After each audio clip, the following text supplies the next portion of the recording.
was remembering a long time ago. And this is way back when I was a freelance writer.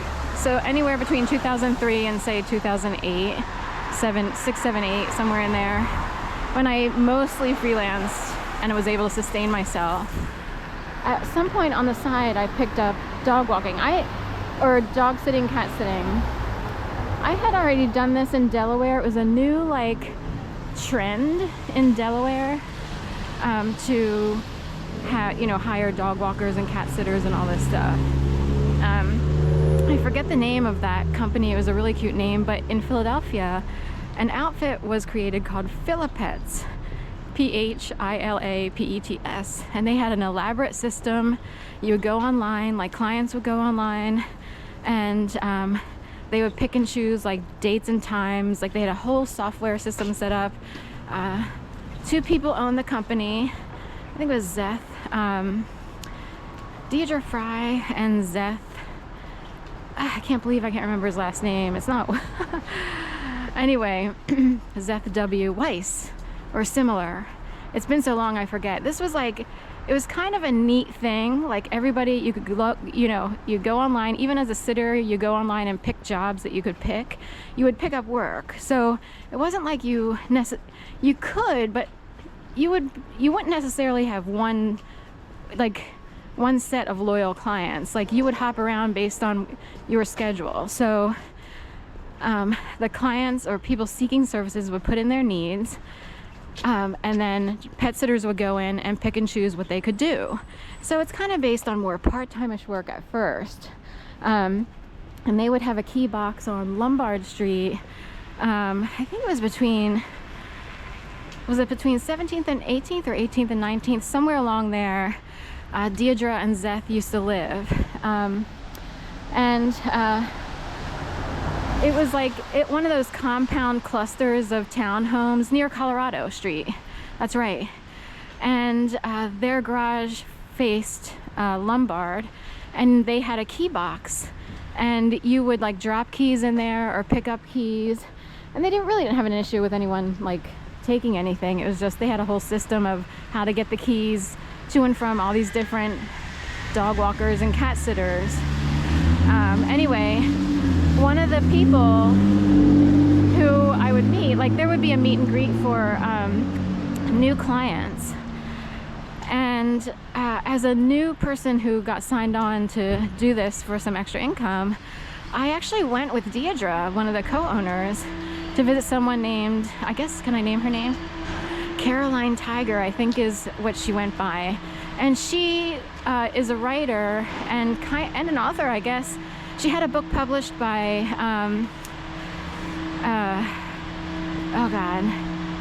Quirk Books. And Quirk Books came out in the early 2000s. They were the ones who came out with worst case scenarios. And in the book, they had all these scenarios. And what would you do if you got bit by an alligator or got confronted by an alligator? What would you do if you were in the trunk of a car, and it was drowning? It was supposed to be irreverent and slightly humorous, like funny. It was supposed to be funny. Irreverent humor, a little bit of sarcasm. So she wound up getting published as someone who sort of maybe knew the outfit, or people are up in higher realms. Like she clearly had more money and came from a different upbringing, necessarily than what I would have been brought up in. And that can help at times, depending, who knows? There could be speculation, like who helped invest or who helped start up to make sure they kept going. You never know. But anyway, she wound up getting published by them for a long distance dating book. And it's like a novelty book. You would find it in Urban Outfitters and various gift stores and even Barnes & Noble, which now moved over to Chestnut Street. Now Smallville is going in place of Barnes & Noble on Rittenhouse Square. So we're trying to figure out the meaning behind that. But anyway, and it was a hardback book, over the years. In fact, I wrote for trade magazines, and the big topic was digital, going from print to digital.